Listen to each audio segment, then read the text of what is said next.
Geek to me radio, da da da da da da.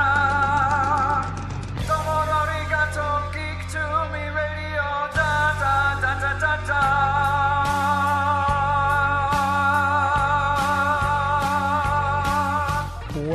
Welcome, geeks and nerds, girls and boys, to a brand new episode of Geek to Me Radio. Tonight, we've got Dustin from Viva La Retro in talking about a brand new event they've got coming up a week from today that you can go to if you're a retro game fan, and if you like craft brews, this will be the thing you want to go to.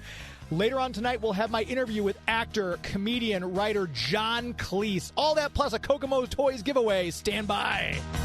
We're talking TV, comics and movies, and video games. And if you don't know Star Trek from Star Wars, we'll try to explain.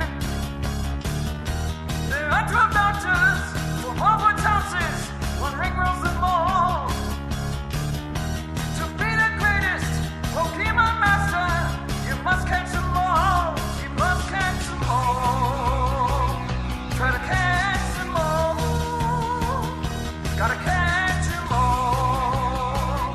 Gotta catch them all. And if you're driving around the greater St. Louis area tonight listening to us on the Big 550 KTRS, hello to all of you. Thank you very much for tuning in. If you are streaming us out there in the world on the KTRS app or online, hello, and thank you for finding us. No video tonight. My executive producer, Joey V, abandoned me to go to see some tawdry comedian. So that's all right. I hope he's having a good time. He does a lot for me and for the show. So anytime he needs a night out, that is always more than acceptable as far as I'm concerned. Hope he's having a lot of fun. Hopefully he'll be back next week and we'll get some video back up. Until then, it's just old school radio, which is always fun too. I don't have to worry about how I look, which is nice for all of you who happen to watch. We want to make sure we get our Kokomo Toys giveaway in. I missed it last week. So if you are listening right now, anywhere in our listening area, I'll ship it wherever it goes. We'll give a nice prize package from Kokomo Toys. If you've never been to Kokomo Toys in Kokomo, Indiana, this place is amazing. I always say it's where I want to be my ashes scattered when I die.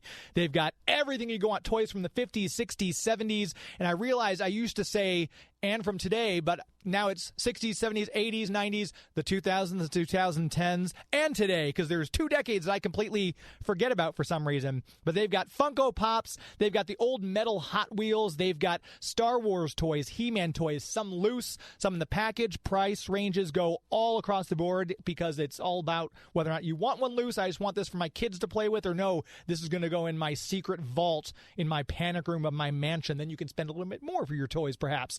But it's a really cool place. They do great posts on social media, too, so if you get the chance to check them out, Kokomo Toys on social media across all the platforms. It's really cool to see what they've got going in there. And if you're anywhere in the Indianapolis area, make sure you check out their store, sign their little guest book so they know where you're from, and pick up some cool things while you're there. I try to make these easy because someone said I make the questions too hard. So right now, the first person to text us on the KTRS text lines at 84126. Since we've got someone in talking about retro games tonight, here's what you have to do. Who is the mascot for Nintendo? When you think of Nintendo, who is the Italian plumber-type mascot? I'll accept either of two answers, and the first person to text that answer to us at 84126, we'll get back to you at the end of the show. We'll get your information, your address, and send you a nice prize package courtesy of our partners, Kokomo Toys in Kokomo, Indiana. We'll keep an eye on the text lines throughout the night. Who is the mascot for Nintendo? With that said, we've got Dustin Bryson in with us talking about their Viva La Retro. It's an event that you can go check out. And it's open. You just have to get your tickets, which I think you can be purchased at the door as well, yes? Correct, yes. So, Dustin, thank you for joining us. Tell us a little bit about the event. Yeah, we're really excited. We've got an event coming up here in the St. Charles area, greater St. Louis area, called Viva La Retro. And as the name says, you know, we're all about that retro life. And so we've got 16 vendors. They're going to be coming in from all over the Midwest, and they're going to be selling everything from old NES, Nintendo, you know, handhelds, Sega stuff, PlayStation, you know, if you name it, they've got it. We've got an artist coming in who's going to be like live sketching, just really exciting stuff to bring back to life your childhood. If you're basically my age, I'm 49 years old, and when I get to see the G.I. Joe stuff, when I get to see the Transformers Generation 1, when I get to see when I see NES cartridges. I don't even have to play it. I can just see the artwork. Oh yeah. And it just makes me go to a place in my brain from when I was a kid, and I have these memories, and they're so exciting. So this is going to be at a very special place, special to my heart, I believe, special to your heart too. Oh yeah. Two Plumbers. It's an arcade brewery. They brew their own beer there, and then of course they've got arcades and pins, and it's just a beautiful place. Well, they were always in one place in our town in Greater St. Charles, and they've just moved. They bought a building, and now they are in their own building, 2-story, and the upstairs is an event space. And so we're one of the very first events that's going to happen November 19th, and it's going to be, you're going to be able to come in, and everything on the second floor, all the arcades on the second floor are free play. You can come and play, and then of course you got to buy your own beer, but it's just going to be a great time. We're going to have a bunch of people there selling fun stuff that you've maybe never seen in real life. Maybe you've seen on the internet, or maybe you've wanted to collect. But if that's your cup of tea, this is going to be the space for you. It's the second time we've done this event. The last event we did was called Retro Swap Midwest, and that was in our little 1,500 square feet, our little space. And we brought in, I think, 6 vendors for that. And it was really fun. It's just really fun community. It's a fun group to be a part of because there's just different kinds of people that like different things. Some people, like you said in your intro, love to collect, and they want it in a plastic box. They never want to play it. They want to get it graded, so it's in this, poly. I don't even know what the thing's made out of. Some kind of plastic, the hard just plastic hardcore, shell. They get it AFA graded or whatever it is with the video games. Yeah. Yeah, they love it. They get it graded, and it sits on a shelf. They don't play it. But just seeing the art on the outside of the box makes them happy, knowing that there's value to it. Like now this has been graded, so it's got more value than it did previous. That's some collectors love that. And then other people just want loosies, man. They just want to grab that game and go home and play it because they remember Teenage Mutant Ninja Turtles, or they remember Excite Bike or whatever it was that was their jam. And they just want to go home and play it, and they want to share it with their kids. And young people now, which is so rad, are getting into it super big. So young people like my kids' age or even younger are just, I don't understand it because it's not nostalgic for them. It's nostalgic for us. Yeah, that is kind of a weird phenomenon. Yeah. It's like, I was a weird kid. Like, I would watch reruns of Mannix, and my mom's like, what are you doing watching the show I grew up watching? Like, it's just it's cool. Yeah. But my niece, who is 18 now, had no connection to the original Nintendo. She's obsessed with Zelda, and when she found out I had an original retro NES, she's like, do you have the original Zelda, the gold cartridge? I'm like, how do you know about that? Right. It's crazy. Yeah, but I think it was the same way with me. MASH, if you remember that show, like MASH, and there was these other shows that would come on, and I really liked them, Twilight Zone, but they were definitely before my time, but I still thought they were so cool. I don't know why, but I guess that's the same kind of thing. So, we're really excited. We don't, we're not necessarily event guys. We do throw events every once in a while. I've done a comedy show and some other things that we've put on, but our main, like, kind of bread and butter, if you will, it's called Public Art Company. We're a creative agency. We design. We're a creative marketing agency. We do a lot of marketing work for brands. Logo design, stuff like that. But then we also really, one of the fun things we get to do is we get to illustrate beer cans. That would be fun. It is fun. And we've gotten to do stuff for Two Plumbers and other local breweries. And it's just a really fun, thing we get to do. It's like having a cartoon on a can. And so we get to do that, which is fun. And so one of the things if you're in the creative world, if you're doing creative work, sometimes you get bored with the same stuff over and over. And so, being able to do an event is pretty rad. Like, cause it has a start date, a marketing date, and then an end date. And you can do it again if it was successful. If it wasn't successful, you can go, well, let's try something else. Yeah. Yeah. So. And I think with these events, too, because there are those people, like, I'm right in the middle. Like you talked about, the people who want to keep it in the pristine packaging, the other people who just want the loose. When I've picked up a game here or there, but I want the box with it. I want the manual at least in decent shape without a bunch of markings on it. But I want it open so I can plug it in because I actually do play the game. I just got the original NES Uncanny X-Men, and I realized I'm sitting there playing, I'm like, this is the worst game ever. But it's that nostalgia factor of playing it, and you get to pick which pair you're, Iceman and Cyclops you're going to have. But and Metroid for me is always one I will go back and sit down and play Love it. Metroid, Castlevania is another one. Contra. Original. Yes, Contra, Russian Attack. Right. Yeah. And the cool thing is, because we've had Rob, who owns Two Plumbers, in here before for when they had the gaming exhibit at the Foundry out in St. Charles. And it's cool to walk in his place and see all the actual coin-op arcade games because they've still got that art on the side of the cabinets. Yeah. And that takes you back. It feels very much like it did when you were a kid. A bunch of us have sat around and tried to talk about like what is it that we're feeling and experiencing in these moments. But there's something about the endorphins. There's something about the pocket full of quarters, or knowing that you have a $5 bill that you're going to chase. Even hearing the quarter machine drop the $5 worth, there was something about that excitement, and I can't explain it. I don't know what it was. It was probably a very 80s and 90s thing. There was girls there, which, the arcade, there was. It was at the mall, the one I went to. That's right. It was at the mall, and there was a food court, and there was all the other stuff. But the girls would come in.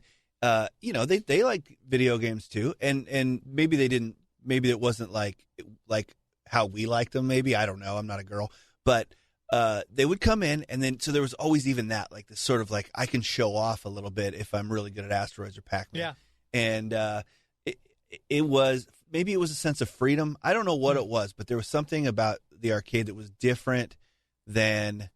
I guess, that's what I would say. It was like when you got on your bike and you just rode with your buddies and you just knew you had maybe it was the baseball card store or the little store and the thing you're going to get some candy.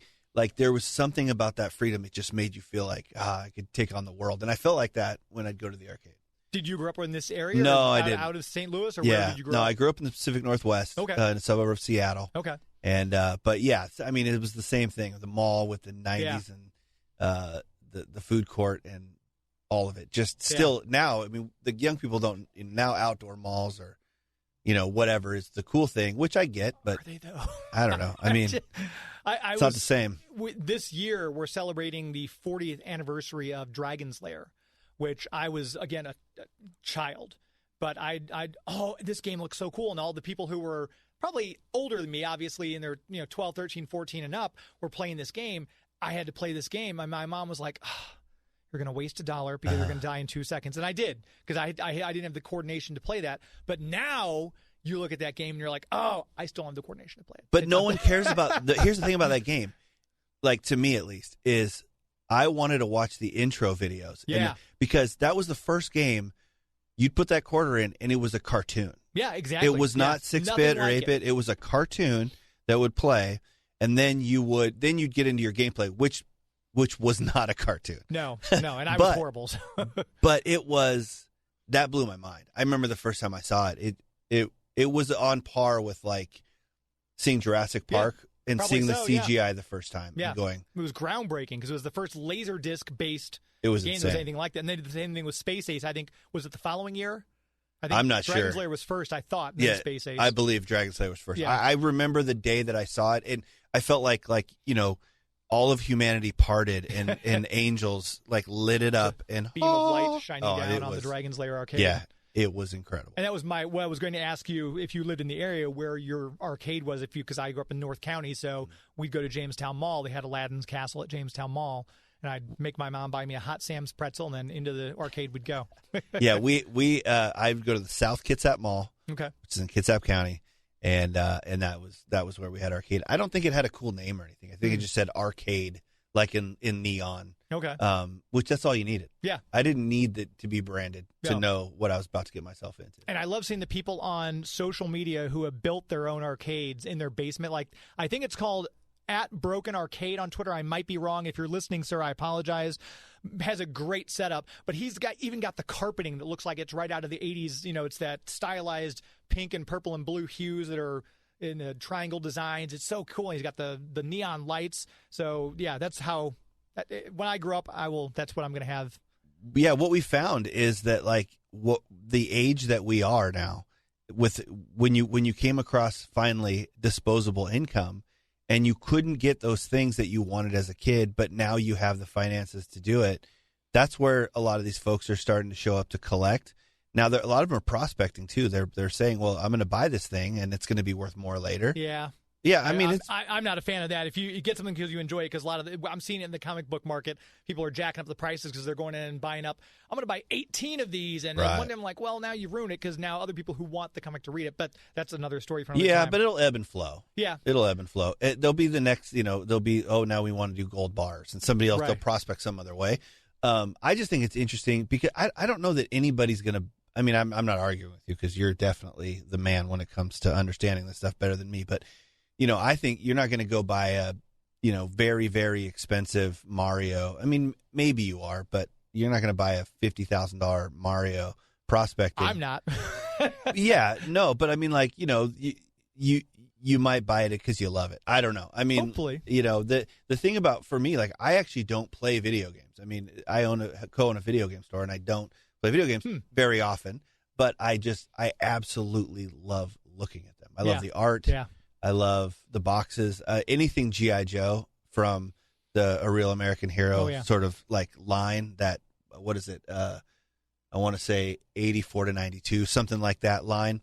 Anything. It brings me to life, man. Yeah. I love it. No, I love looking at that's why I like the cards. And they had that retro thing. Hard to believe they were just celebrating the 25th anniversary of G.I. Joe not that long ago because those cards were out. And here we're coming up already, since that line has come out. Somehow we're celebrating the 40th. 40th, yeah. Wow, did that happen? Yeah. We got old. That's what happened. Sadly, yes, that's more true than I'd like to admit. I do apologize. I was neglecting the text lines. We had some people come through on my answer for who was the spokesperson, the mascot, if you will, for Nintendo, and I specified there are two possible answers. They are Italian plumbers, and we have our friend from the 636 area code said Mario. That is correct. We have a person from the 314 said Donkey Kong, and I get what you're saying, but because I specified Italian plumber, that's why I did that specifically, so there wasn't any mistake, because I can see where Donkey Kong could be the answer, but that's why I went ahead and specified Italian plumbers. And another gentleman was or lady was a little bit too late in getting the Mario answer there as well. So I appreciate all of you listening. Our friend from the 636 area code will be getting a text or a call here at our commercial break, and I'll get your information so that we can send you that prize pack, courtesy of our friends at Kokomo Toys in Kokomo, Indiana. With that said, we are going to take a very quick commercial break. This is Kevin Conroy, the voice of Batman. You're listening to Geek to Me Radio.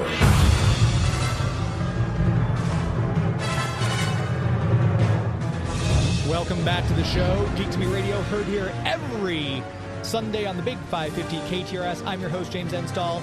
Ever since Kevin passed away, man, it's been a year, and I'm still not over it. I'm heartbroken that we lost my voice of Batman, Kevin Conroy. I'm so fortunate that we had him on the show so many times, and man, it's never easy losing someone, but when that's someone's such an integral part of your childhood, and then you get to know the person, it hurts even more. So ever since he's passed, we've always played his return liner at least once per show. And of course, if you're a Batman fan, hopefully you went out and visited Bugs Comics and Games in O'Fallon, right there off of Bryan Road. They had their big 2-year anniversary sale, so huge congratulations again to Larry Quiggins, my friend and the owner of Bugs Comics and Games, on their 2-year anniversary. Big sale, 50% off everything in the store. Hopefully you got out there and got whatever that I left you after I left there on Saturday, and got some X-Men comics and filled those couple holes I was missing in my Excalibur collection and stuff like that.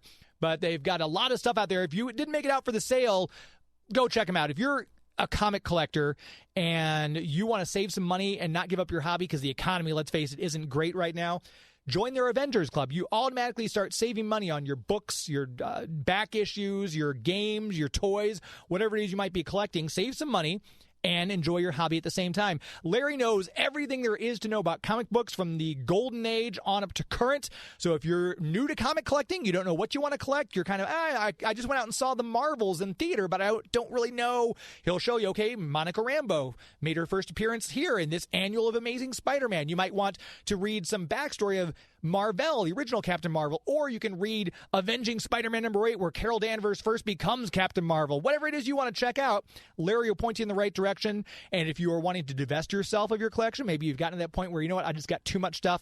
Larry is always buying Comics, and he'll give you the best price in town for your collection, which is one of the reasons I like going there, because he's always got new back issues. And it's not a comic book store if you don't have back issues. Sorry, not sorry. That's just my opinion. So go check him out on Bryan Road. Give their Facebook page a like, Bugs Comics and Games on Facebook. And he just started Instagram. So if you're on Instagram, follow him there. Bugs Comics and A-N-D spelled out Games on Instagram. He's posting stuff there. If you're not in the greater St. Louis, St. Charles area, you can buy some stuff there. He's going to start posting more and more. He's brand new to Instagram, so he's going to get acclimated and start posting there.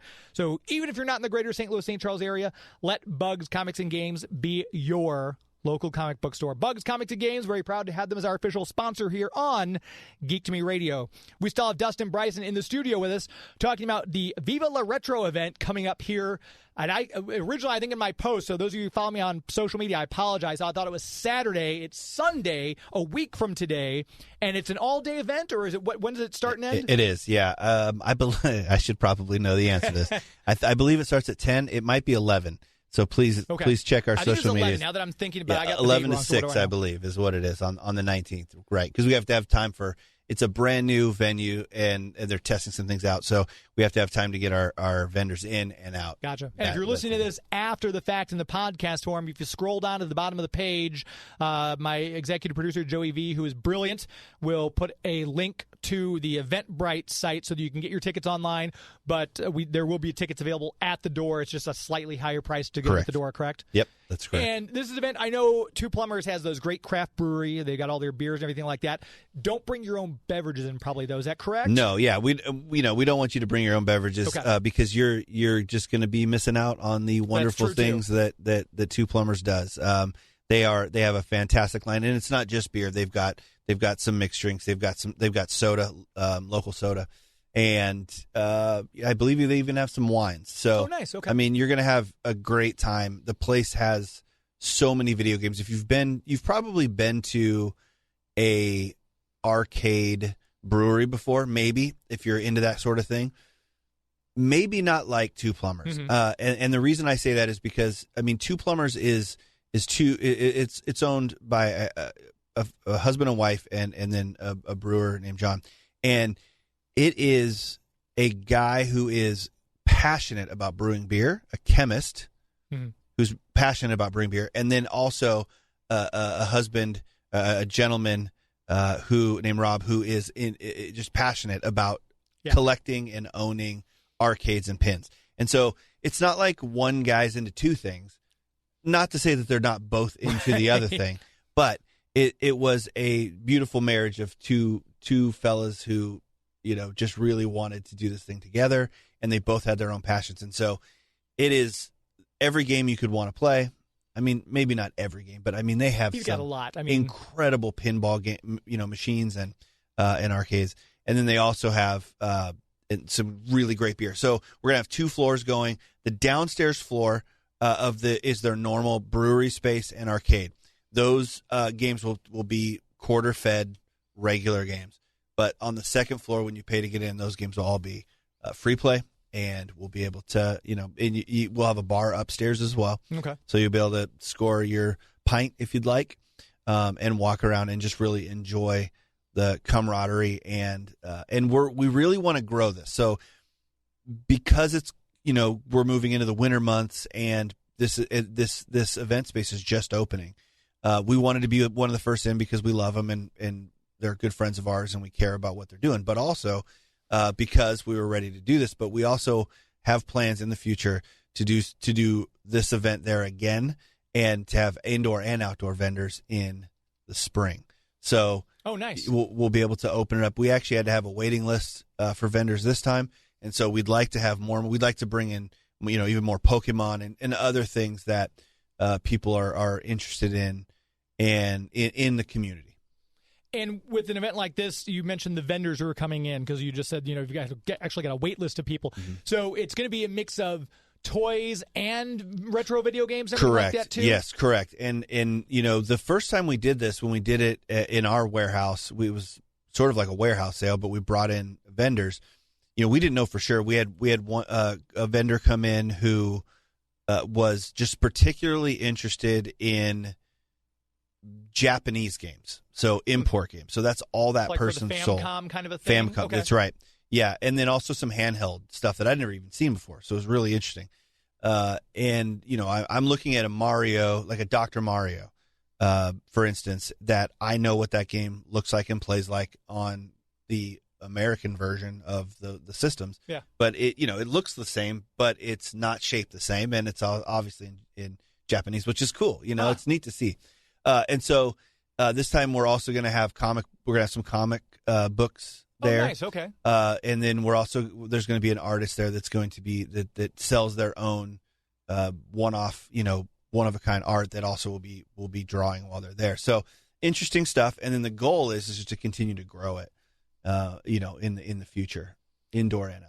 And I like you and I talked about off air before we started. I've not been to their new location, but this is something that the upstairs where you're gonna have all the free play is that normally, and that's their normal event space, and then downstairs is their regular coin-op games. Correct. Okay. Yes, upstairs is coin-op games as well, but obviously they're just set to free play, and they kind of go around the perimeter of the space, and then in the interior is tables. One wall is a bar.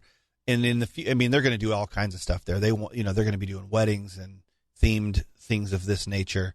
What we would like to see for Viva La Retro in the future is we would actually like to start, maybe do it for a full weekend, maybe end off with a band, maybe have some speakers, maybe have some talent in the voice over world, or signing autographs. We don't know. The sky's the limit, but we're excited. We've done a couple events in St. Charles already, and they've been really well accepted and attended. And so we're excited to see what maybe we can do in the future. And the community's great. The community, it's almost like none other, because there's this camaraderie and this instant bond in all things geek, right? Yeah. So there's an acceptance that's immediate. Yeah, which I think is really cool. No, I feel like, and to your point, there's depending on your fandom, there's people out there, and depending on which side you are, you call the other fandom the toxic. Like Star Wars is an example. People who have kind of been split over that now. But I feel like the gaming community, I don't feel like there's really much like that. I feel like, oh, you like Mario? That's cool. I like Castlevania. Or, you like Breath of the Wild? I like, this other Zelda game. So stuff like that. Yeah. It is very accepting. We just got a text came in from the 314 area code. They wanted to know, hey, guys, quick question. Do you remember a game that was similar to Pac-Man, but it involved police officers catching criminals? It wasn't Cops and Robbers, was it? That sounds too simple. But I seem to remember I assume my friend who's texting us here, was it an arcade game, or do you remember it being for a console? If you have a chance to text us back, let us know, because that's going to narrow it down. But I feel like there was some kind of a Cops and Robbers style arcade game that I remember way back, but I can't think of what the name of it was right now. Yeah, I actually, it's not coming to me right off the top of my head either, but there was like an MS-DOS game I remember too. Okay, maybe that was very early on. Yeah, okay. It was a clone. Let's see.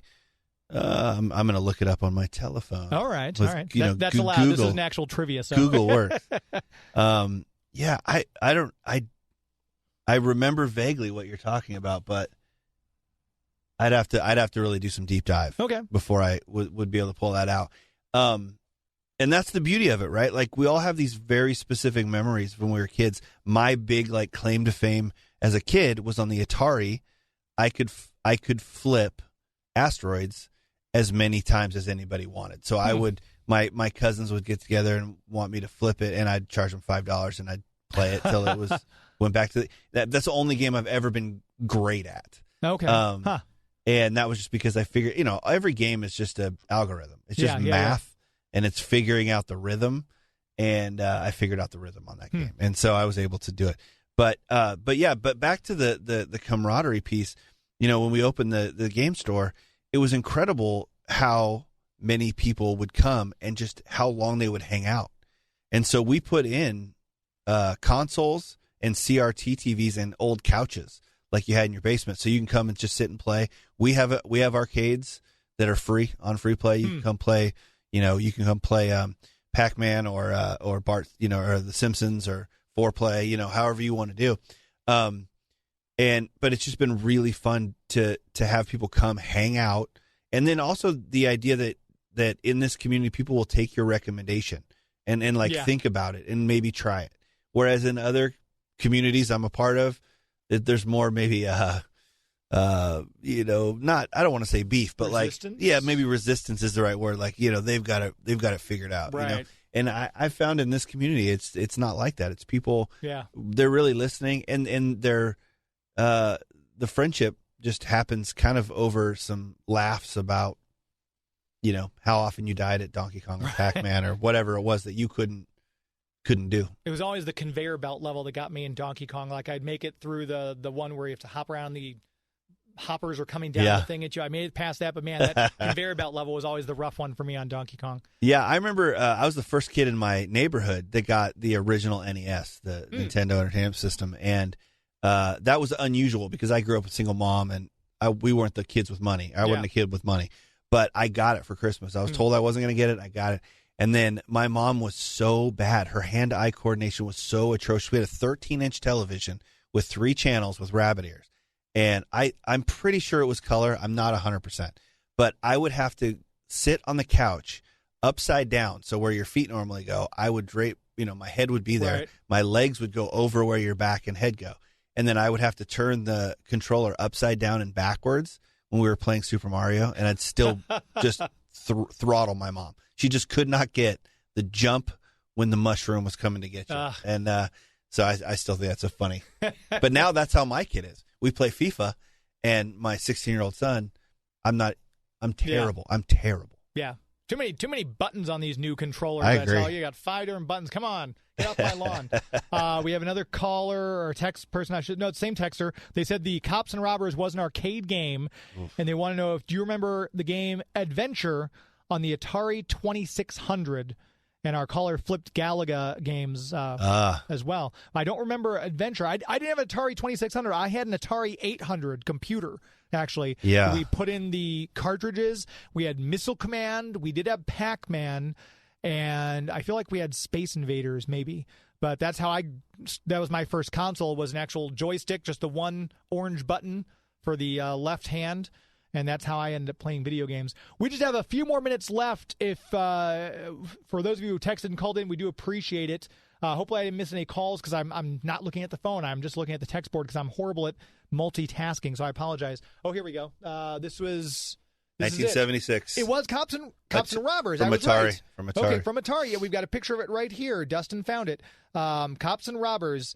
If you go to a website called Museum of the Game, it looks like they've got some pictures of it there. Yeah, that is a basic arcade, isn't it? The cabinet and everything else. Mm-hmm. Cops and Robbers. So there you go, caller. It was called Cops and Robbers. Caller, texter. Thank you for your question, and thank you for looking that up. I appreciate it. No problem. Since we've got just a few minutes left, we want to make sure we give out the information again about the event. So everything that you'd like the listeners to know about where to go, how to find it, what to do when they get there. Yeah, you can go to retroswapmidwest.com. A little bit of a mouthful, retroswapmidwest.com. That's where you can get your tickets. And it's right on the front page there. You just click it. It's through Eventbrite. It'll take you right to the Eventbrite page. And we're also, we have a Viva La Retro Instagram account and Facebook account. We'd love for people to jump in there. We're going to be doing some giveaways and some other fun stuff. And then also make sure you're paying attention to our sponsors, people that are close to us on this is Two Plumbers. They are a really fun arcade brewery. And then Filthy Games Room on Facebook is another one of our sponsors. They're also in the store there with us. And so lots of opportunities to come. But, yeah, please come on out and help support what we're trying to do. I think it's going to just grow from here. We ran out of tables pretty quickly, and we want to just add to that and grow and grow. And there's others, we want you to support all of it. We want you to support Toy Man, and we want you to support Mo Gamescon, and all the other, things that are happening, because the more that we come together on these things, the more fun opportunities we're going to be able to have. And, it's just a win-win. Yeah. All what is it? All boats, all tides, tide lift all and boats. The tides and the boats and and everything's lifting. Cops and Robbers. You know the thing. There That's you go. Atari. Dustin, I appreciate you coming in tonight to talk about the event. And like I said, if you're one of those people listening right now who's like me, who always complains there's nothing doing like this in St. Louis and St. Charles, you got to go out to these kind of events, because then we'll see more of those type of events happening. Dustin, I appreciate your time on a Sunday night. Thanks for coming in. Thanks for having me. I really appreciate it. Of course. We're going to take a very brief commercial break. Yo, Joe! Hi, this is Mary McDonald Lewis, and I was the voice of Lady J on G.I. Joe. Hi, this is Bill Ratner. I'm the voice of Flint on G.I. Joe. And listening to Geek to Me Radio is half the battle. Welcome back to the show. Geek to Me Radio, heard here on the Big 550 every Sunday night. There's really no need for me to introduce this gentleman. Let's just get right into the interview, shall we? My next guest is a multi-award-winning actor and writer. He's renowned the world over for his talent and for his contributions to TV and film. And in my humble opinion, one of the funniest human beings currently drawing breath, Mr. John Cleese. I appreciate your time today, sir. No, what do you mean, one of the? Well, I mean, there's several people who I find funny. If I had to put a Mount Rushmore of comedic faces up, yours would certainly be right there in the Abraham Lincoln spot. All right, I'll accept that. I like that very much. So, tell me, well, what do you want to know? You can ask me anything you like, Jim. Well, there's so much to cover, and I feel like we could have 2 hours together, and I don't think I'd scratch the surface. I do want to mention, of course, you're coming here to St. Louis in your live tour, An Evening with the Late John Cleese at the Factory here in St. Louis on the 16th of November. When you do these live shows, you've been doing so many of them. I guess you're still doing them, so you must get a thrill of performing in front of that live audience. I very much like that because when you're working on television, you might have a studio audience, but then it's all edited afterwards, and you will never see the feel the real impact. And of course, on film, that's more the case. So what is lovely about live performing is that it's so real. You stand out there in front of the audience, and you try and make them laugh, and when they do, you have a feeling of satisfaction, mission completed. It's very satisfying, and provided that the theaters don't get too big, there's also a kind of intimacy, which I like very much, and you don't get in any of the other media. And you've been writing since 1962 with that was the week that was, continued on At Last, the 1948 show, where you did acting as well, sketch comedy. Do you still find, because at the status you're at, you could just do acting, but I feel like you do so much writing, you must still get a great pleasure out of doing so. Yes, I enjoy the writing. I enjoy the writing, oddly enough, more than the performing, because the writing is the creative bit. The performing is sort of completing the circle. But it's the moment when you actually see that you have a really good idea and how to go about it. I get a kind of buzz out of that I don't usually get out of the performing. Although I got to say, at the end of the show, when the audience, gives us this usual ovation, there's a lovely feeling that you've given people a good evening. Yeah. Yeah, I know so many people are excited about the fact that you're coming through here to St. Louis for this, and you're doing a tour all over. You'll be in, I believe, Rockford, Illinois, and you'll be down at the Grand Ole Opry in Nashville as well, which is inside our listening area. I'm That's curious, right. at which point, because you've reached this level, obviously now, where, like I said, you're known the world over. Do you remember at what point in your career you no longer had to audition for things, where you were just offered parts? I don't think I do remember a particular moment, because you see, in England, success came, I don't know if it's true now, but it came more slowly. Each year you became slightly better known, year by year by year, whereas in America, fame can come very, very fast. You can say that was the show that did it. But in my case, there wasn't a particular one that did it. And very frequently when I start something new, like Monty Python or Fawlty Towers, it takes some time for people to decide that it's good, because it's different. It takes a little time for people to kind of catch up.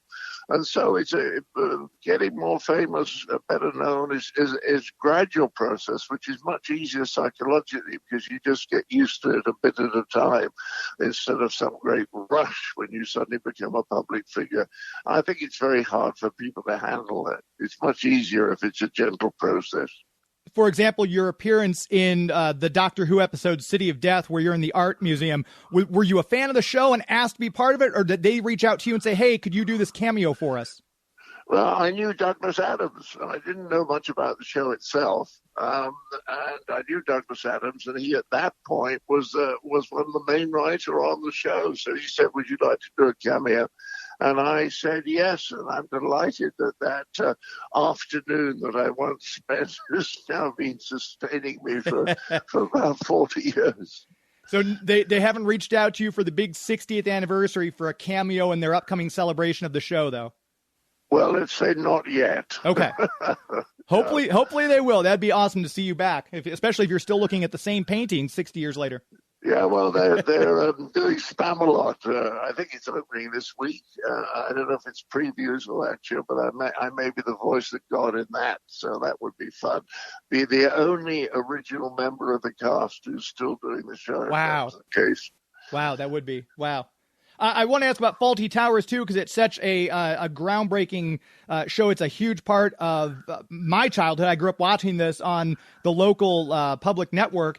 It was tried to be remade for TV 3 different times. 1978 with Harvey Korman and Betty White, 83 with B. Arthur, and 99 with John Larroquette. Do you think there's a reason why it never quite translated over to an American audience the way The Office did? Yeah, it's an awfully good question, and the answer is yes. You see, you have to start from my starting point, which is that very, very few people know what they're doing. And that's true in show business, but it's pretty much true wherever you go. The people at the top very frequently don't really know what they're doing. And that was very much the case for that because, for example, the second series with B. Arthur, when I heard, I was actually at a weekend party with a friend who had a beautiful house in the country, and there were some people there, and there were some American TV executives, and I said to them, what's going on? They said, oh, we've just bought the rights to remake Fawlty Towers in America. And I said, what? I hadn't heard this. I said, well, that's wonderful news. Are you going to make any changes? And they said, not really. Well, they said, we've made one change. We've written Basil out. And, of course, I can hardly speak. I mean, anything more stupid than that could be imagined. But they wrote him out, and they gave his lines to B. Arthur's as well as Sybil's lines, and surprise, surprise, it didn't work. So what I've noticed is that all these people are always very confident that they know how to do it. Actually, they don't. They don't have a clue. So I just keep going quietly. And on the whole, people come round to what I'm doing, but sometimes it takes a little bit of a time. I mean, the reviews for Fawlty Towers weren't at all good for the first 2 or 3 shows. And the same with Monty Python. I mean, the BBC, the guy in charge of the department making it, bumped into the director in the elevator and said, what is this Monty Python thing? I think it's awful. Is it supposed to be funny?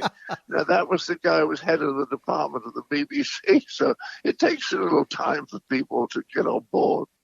One of the awards you have is a Golden Globe for your role as Dr. Simon Finch Royce on Cheers, which for my money is one of the better episodes of that series when Diane was still part of the show. Was that a role that was, again, offered to you, or were you a fan of the series and reached out to them? No, I was a fan of it already. I always loved Cheers. I thought it was a wonderful, wonderful series, particularly with Diane. Mm-hmm. I thought it was extraordinarily good. I loved Ted Danson and those guys at the bar. What was it, Norm and Cliff? Yes. I just loved it. So when they offered it to me, I jumped at it. But it was quite a worrying process because they kept rewriting it. I kept learning the script, and then the next day I discovered it had been cut. There was a new script. And by about day 4, when they changed it yet again, I thought, God, I'm going to get muddled about what I'm actually doing. But then the recording went very well. Although they did, I'm the worst singer in the world. I'm just hopeless. And yet they gave me something from Gilbert and Sullivan to be humming when I made my entrance. I thought this is cruelty. But I managed to get it right. And then playing with those guys was great. It was a very happy experience. So I assume we can hear no songs from you when you come here to the factory on November 16th to regale us in St. Louis. No singing. No. I mean, I'm so bad. I was once in a Broadway musical. They gave me the part of an upper-class twit because I could be funny doing that. And I wasn't allowed to sing. I was so terrible that I was only in the chorus numbers, and the musical director, Stanley Lebowski, he went and hit a few notes on the piano. I told him I couldn't sing, and he said, "You're right. Learn the lines and mime." And I used to go on stage with the rest of the singers and just mime the words. I was not allowed to issue a squeak.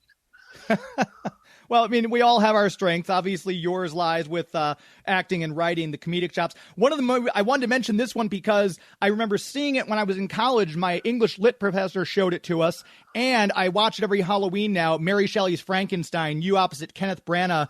What a amazing, I mean, the fact that we've got John Cleese's brain and Robert De Niro's body sounds like a dangerous plot to begin with.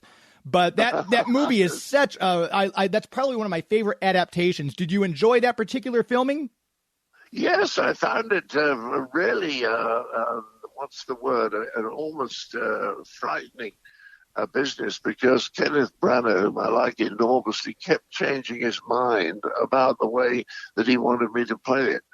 First of all, I did what I thought it was required. He said, "No, I want you to make it much smoother and much more harmonious." And so I worked on that for a time. And then when I got the set on the day and did it like that, he said, "No, I want it much more staccato, like Walter Winchell." And I thought that was what I was doing 3 weeks ago when you told me to. But what was fun about it is I thought, I don't want people, when I appear on the screen, to think, "Oh, he's funny." So I put some false teeth in and did a bit of extra makeup because I didn't want people to recognize me immediately. And I was successful. Several of my friends saw that film and didn't realize that I was doing that part. Wow, that is impressive.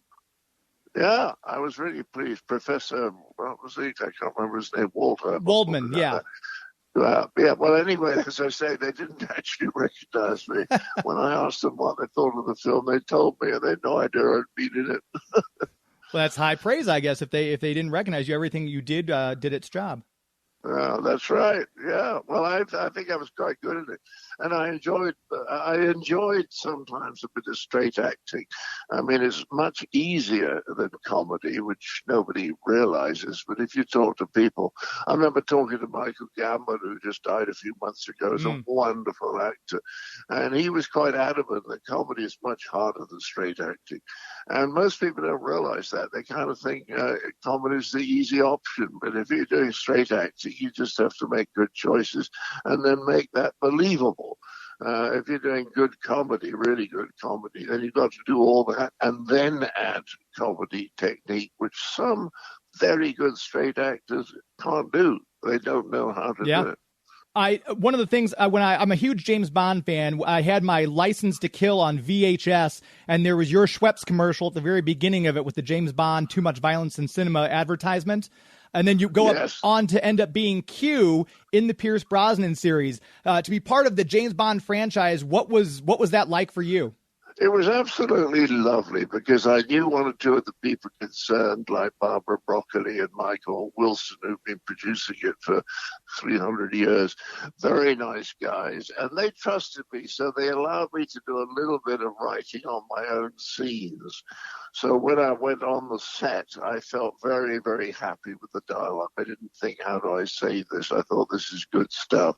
And I adored working with Pierce because he's a very, very nice man and totally relaxed and professional. So there's never any tension. And it sort of became quite easy because there was such a nice atmosphere on the set. And I was very touched.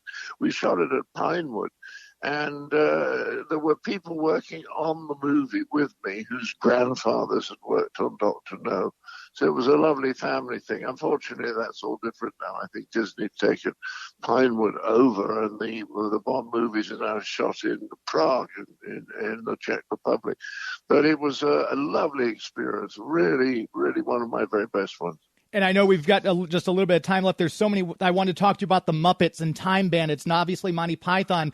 But I will ask you this because I've got the VHS copy of How to Irritate People. Did that come out of your series of educational sort subjects you produced on video by Video Arts? Did that kind of spring out of that for you? No, Video Arts came a bit later. But Video Arts started in 1972. It was the brainchild of a very clever man who was wrote the theme paper for the Frost Report, which I used to do with Ronnie Barker and Ronnie Corbett. No, the How to Irritate was very, very early on, and I wrote it because I just married Connie Booth, and I knew what a good comedy actress she was, so I wanted to write a sketch show in which she had some very good parts, and it worked well. It was a little amateurish at times because the recording circumstances were a bit troublesome. We didn't really have quite enough time for rehearsal, but I was still pretty pleased with some of it. It's a thrill for me to talk to you. I've been a fan since I was a little kid. I appreciate your time, and hopefully I'll get to pop back and see you after the show when you come here to St. Louis next week. That would be great. Thank you so much. See you then. Take care. Okay. Bye. There he goes, John Cleese. What just an amazing thing for me to be able to meet him, talk to him, interact with him. Want to make sure we tell you very quickly about the Greater St. Charles Convention and Visitors Bureau. Discover stcharles.com, our premier sponsor. If you miss Legends and Lanterns, you got a chance to go out for Christmas traditions, which will be happening out there very soon. They start on the Friday after Thanksgiving and go all the way through Christmas Eve. Get out there, interact with some some international gift givers that from around the globe. Have some great food up and down Main Street. Check out some cool shops. Don't go to the mall on Black Friday. Go check out the city of St. Charles and see all the cool Christmas thing there is to do down there. Very proud to have them as our premier sponsor. That website, discoverstcharles.com. That's discoverstcharles.com. Thank you to Dustin. Thank you to John Cleese. Check out those tickets at the Factory in Chesterfield. Coming up just very quickly here. He'll be here on Thursday. Until next week, my friends. Thank you, Torquay. Good night. Hey, kids. Are your parents about to buy you a shiny new toy from Amazon? Hi, I'm Chucky. Wanna play? Well, don't be selfish. Share some of that money with us. Before going on Amazon, make sure to type in bit.ly/geek2me in the web browser. It will look just like Amazon.com, except it'll say referral Geek to Me Radio up top. And then when you check out, a tiny percentage will go to support the show without costing you 1 cent more.